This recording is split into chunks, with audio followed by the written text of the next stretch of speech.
கும்பகோணம் அருகே பட்டியலின ஊராட்சி மன்ற பெண் தலைவரை செயல்பட விடாமல் தடுக்கும் திமுக மற்றும் பாமகவினர் அலுவலக முகப்பில் இருந்த ஊராட்சி மன்ற தலைவர் பெயரை பெயிண்டால் அடித்து அடாவடி செய்துள்ளதாக குற்றச்சாட்டு. என்ன நடந்தது விரிவாக பார்க்கலாம்.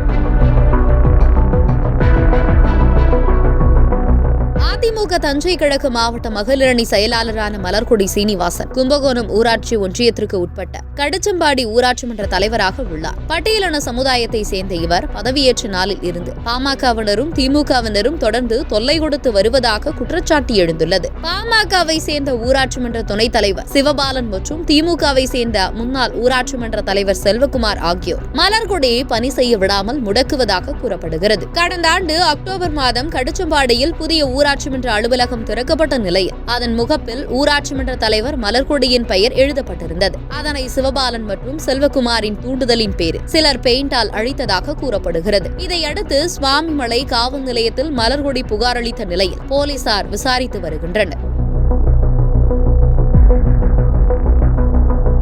இதுகுறித்து பேசிய ஊராட்சி மன்ற தலைவர் மலர்கொடி பட்டியலின சமூகத்தை சேர்ந்தவர் என்பதால் தன்னை செயல்பட விடாமல் தடுப்பதாக வேதனையுடன் கூறினார். சிவபாலன் என்பவர் ஊராட்சி மன்ற துணைத் தலைவர் பாமகவில் இருக்கிறார்.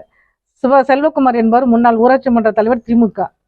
அவங்க என்ன பஞ்சாயத்து செயல்பட விடாமல் என்ன பஞ்சாயத்துல முடக்கி வச்சிருக்காங்க. ஆரம்பத்தில இருந்து நான் தலைவராக தேர்ந்தெடுக்கப்பட்டு பதவி பிரமாணம் எடுத்ததுல இருந்து எனக்கு ரொம்ப மன உளைச்சலை கொடுத்து எல்லாத்தையும் முடக்கி வச்சிருக்காங்க. மாவட்ட ஆட்சியர் முதல் அனைத்து துறை அதிகாரிகளுக்கு புகார் அளித்தும் ஒரு பயனும் இல்லை என தெரிவித்த மலர்கொடி இந்த விவகாரத்தில் தனக்கு நீதி வேண்டும் என கோரிக்கை விடுத்துள்ளார். மாவட்ட ஆட்சியர்கிட்ட கொடுத்துட்டேன், ஏசி கிட்ட கொடுத்துட்டேன், ஏடி கிட்ட கொடுத்துட்டேன், ஜோனலுக்கு தெரியும், பிடிஓக்கு தெரியும், அனைத்து அரசு அதிகாரிகளுக்கு தெரியும். ஆனா இது சம்பந்தமா இது வரைக்கும் யாரும் எந்த வித நடவடிக்கை எடுக்கல. இதுக்கப்புறம் எனக்கு நீதி வழங்க வேண்டும். நீங்க அதிமுக இருக்கிறதுனாலதான் அவங்க அந்த மாதிரி எல்லாம் அதிமுக பிரசிடென்ட்ங்கிறதுனாலையும் தாழ்த்தப்பட்ட சமுதாயம் என்பதனால ரெண்டு காரணத்தினாலும் என்ன முடக்குறாங்க. பட்டியலினத்தை சேர்ந்தவர் என்பதால் ஊராட்சி மன்ற பெண் தலைவரை செயல்பட விடாமல் தீண்டாமை செயலில் ஈடுபடுவதாக குற்றச்சாட்டு எழுந்திருப்பது மக்கள் மத்தியில் அதிருப்தியை ஏற்படுத்தியுள்ளது. இந்த விவகாரத்தில் அரசு உரிய நடவடிக்கை எடுக்குமா என பொறுத்திருந்து பார்க்கலாம்.